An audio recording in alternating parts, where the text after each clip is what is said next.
MP Rayapati Sambasivarao ఎన్ని ప్రతిపాదనలు చేసినా వారు నోట్ చేసుకుంటారే కానీ వాటిని కేటాయించడంలో పెద్దగా శ్రద్ధ చూపరని విమర్శించారు.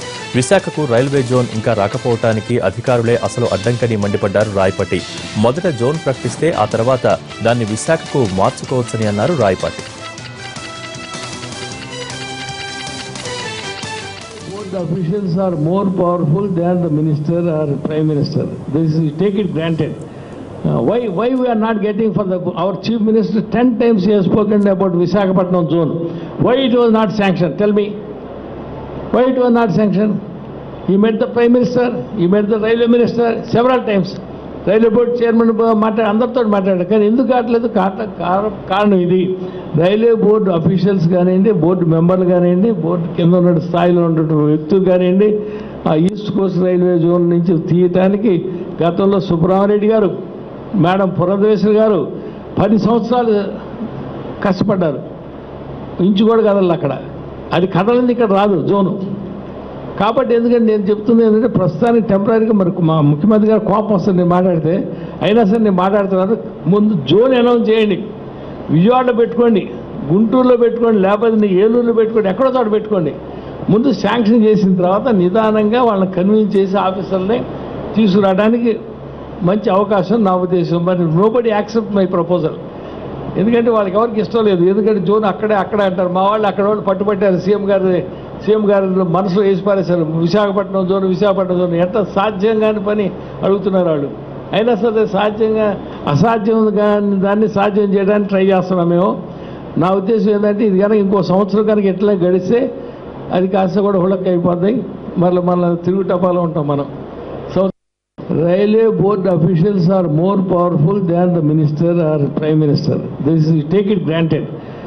Why we are not getting for our chief minister 10 times he has spoken about Visakhapatnam zone. Why it was not sanctioned? Tell me. Why it was not sanctioned? He met the prime minister, he met the railway minister several times. Railway board chairman అందరితో మాట్లాడారు కానీ ఎందుకు కావట్లేదు?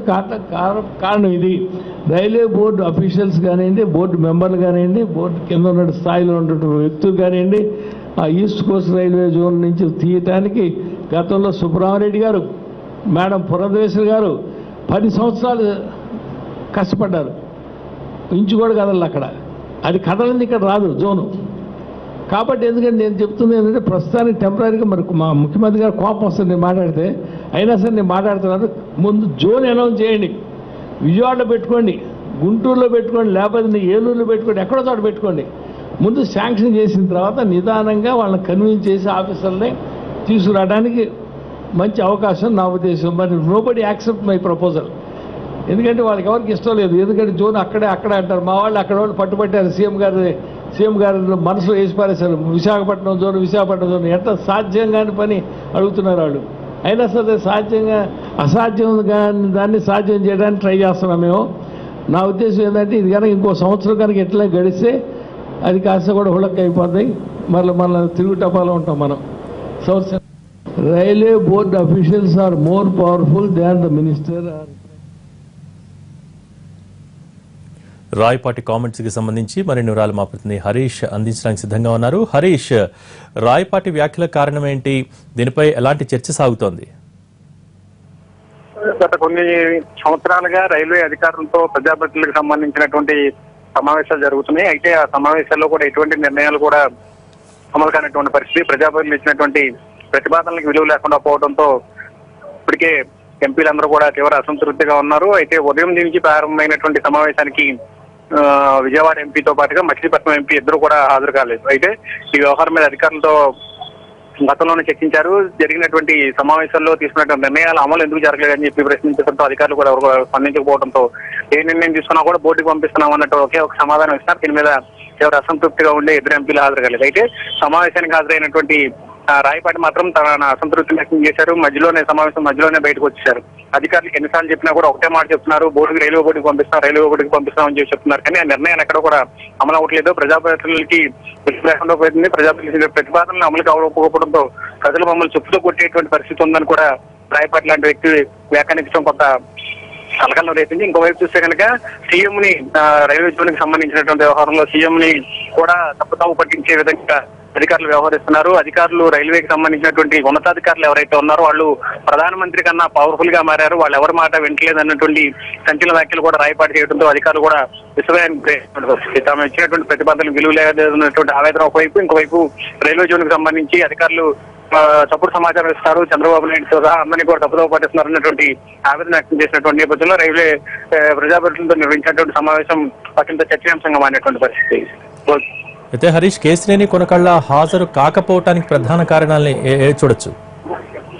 ఇంకా సమావేశానికి సంబంధించినంత వరకు ముందుగానే ప్రజాప్రతినిధులకు సంబంధించినటువంటి షెడ్యూల్ తీసుకోవాలి. ఎవరెవరికి ఖాళీ ఉంది, ఎవరు సంబంధిత సమయాల్లో అందుబాటులో ఉంటారన్నటువంటి సమాచారం తీసుకోవాలి. ప్రధానంగా ఏదైతే సమావేశం నిర్వహిస్తారో ఆ సమావేశానికి సంబంధించి స్థానిక ఎంపీ ఎవరైతే ఉంటారో అతనికి ప్రాధాన్యత ఉంటుంది. అతనికి ప్రోటోకాల్ లో కూడా ప్రాధాన్యత ఉన్నటువంటి పరిస్థితి. ఇందులో భాగంగానే స్థానిక ఎంపీతో కూడా చర్చించాలి. ఆ స్థానిక MP Kesineni Nani, Vijayawada MP, Machilipatnam MP Konakalla Narayana వీళ్ళందరితో కూడా అధికారులు చర్చించారు. వాళ్ళకు కేశినేని నాని అయితే మొహం మీద చెప్పేశారు, మీరు సమావేశాలు పెడుతున్నారు కదా, దానివల్ల ఉపయోగం ఉండట్లేదు, ప్రతిపాదన విలువ ఉండట్లేదని చెప్పి ముందుగానే అధికారులు మొహం మీద చెప్పడంతో చెప్పేశారు. ఇంకోవైపు కొనకళ్ళ నారాయణ కూడా తమ అభిప్రాయాన్ని వ్యక్తం చేసినప్పటికీ కూడా సమావేశానికి వస్తారని చెప్పినప్పటికీ కూడా ఆయన సమావేశానికి కూడా హాజరు కాలేదు. అధికారులు తీరు ప్రజాప్రతినిధికి సంబంధించినటువంటి ప్రతిపాదన విలువ లేకుండా పోతుందన్నటువంటి ఆవేదన, సమావేశాల్లో పెట్టినా అందులో ఉపయోగాలు లేకుండా పోతుందన్నటువంటి ఆవేదన రెండు వెరసి ఎంపీల అసంతృప్తికి రైల్వేకి సంబంధించినటువంటి ప్రాజెక్టుల మీద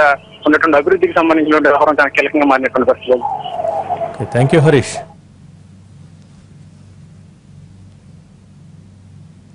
రైల్వేకు సంబంధించిన కీలక సమావేశానికి ఏపీలో 2 ఎంపీలు రాకపోవడం చర్చనీయాంశమైంది. రాష్ట్రంలోని పెండింగ్ ప్రాజెక్టులకు సంబంధించి బెజవాడ రైల్వే ఇన్స్టిట్యూట్లో జీఎం వినోద్ కుమార్ సమావేశం నిర్వహించారు.